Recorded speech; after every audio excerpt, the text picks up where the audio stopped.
This is the mango seed that I got out of my mango plant, and it's been sitting in this damp paper towel for maybe about 5 days, I want to say, and it has officially sprouted, which I am super excited about. And it's changing color. It was very, very white when I first popped it out. It's turning green now, and it's getting spots of brown.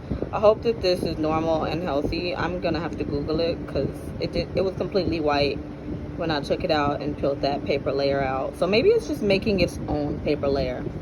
I'm not sure. What do you think? Should I go ahead and plot it in the dirt, or